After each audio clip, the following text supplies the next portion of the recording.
پھر ایک سوال یہ تحریر فرمایا ہے کہ what's your opinion about Maulana Wahid uddin Khan. بھیا صاف سی بات ہے، ہم نے ہر ایک نے مر کے اپنی قبر میں جانا ہے.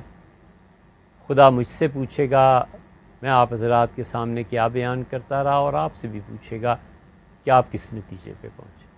یہ جتنے جدید اس قسم کے لوگ ہیں نا، مولانا وحید الدین خان صاحب، اور اسی طرح یہ ان پڑھ اسکالرز، یہ قرآن کریم کی تفسیر بیان کرنے والے جنہوں نے سرے سے ان علوم کو پڑھا ہی نہیں ہے، انہیں پتہ ہی نہیں ہے کہ تفسیر کیا ہے، حدیث کیا ہے، حتیٰ کہ جس زبان میں ان چیزوں پر لکھا گیا ہے اس زبان کو بھی نہیں جانتے،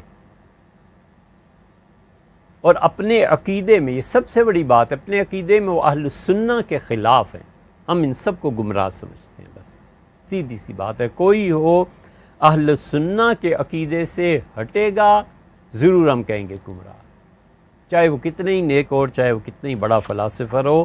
اہل سنہ کے وہ عقائد جو کتاب و سنت میں ہیں اور امت 1500 سال سے ان پہ قائم ہے، یہ اب کون ترم خان ہے کہ ان پہ یہ کھلا ہے کہ حدیث میں یہ نہیں تو یہ مراد ہے، اور قرآن میں یہ نہیں تو یہ مراد ہے، اور کوئی کام نہیں رہ گیا.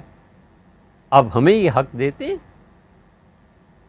کہ ہم کینسر کے متعلق ڈسکس کریں کسی ڈاکٹر سے جا کے اور کہیں ڈاکٹر صاحب اسے کینسر ہے. اب ہمیں یہ حق دیتے ہیں کہ ہم ایک آدمی کو دیکھیں اور کہیں کہ تمہیں تو ٹی بی ہو گئی ہے اور یہ دوائیاں کھا لو.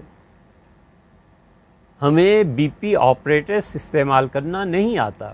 یہ جو ڈاکٹر یہاں کچھ کف اور باندھتے ہیں اور جو بھی پریس کرتے ہیں ہمیں نہیں آتا. آپ ہمیں یہ حق دیتے ہیں کہ میں کسی کو جا کے کہوں کہ بی بی آپ کو ہائی بلڈ پریشر ہے، کچھ بھی ہو سکتا ہے، یہ دوائی کھا لیجیے.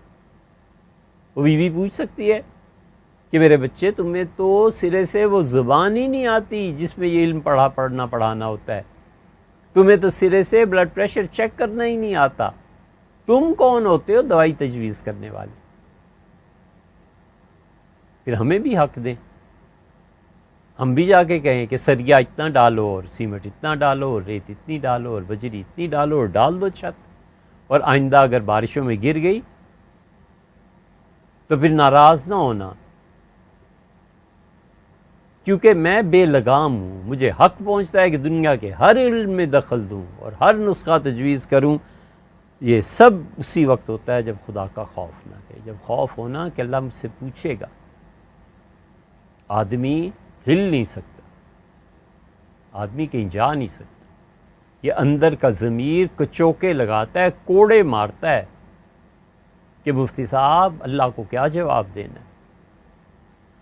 یہ تم جو بیٹھے فرق کر رہے ہو مینڈک اور چھپکلی کے درمیان، خدا کے اور تمہارے درمیان کون ہے؟ کہہ سکتے ہو کہ حضور صلی اللہ علیہ وسلم ہے، کہہ سکتے ہو کہ ام المومنین عائشہ اور انس بن مالک اور ابو ہریرہ رضی اللہ عنہ، تم کہہ سکتے ہو قاسم بن محمد بن ابو بکر اور ان کی پھوپھی عائشہ رضی اللہ عنہ، اللہ میرے اور تیرے درمیان ہے. مصنف عبد الرزاق نے یہ روایات نقل کی ہیں. کہہ سکتا ہے مفتی کہ اللہ آپ کے اور میرے درمیان یہ شخص ہے، اللہ اس پہ اعتماد کرتا ہوں، اس کے علم پہ بھروسہ کرتا ہوں.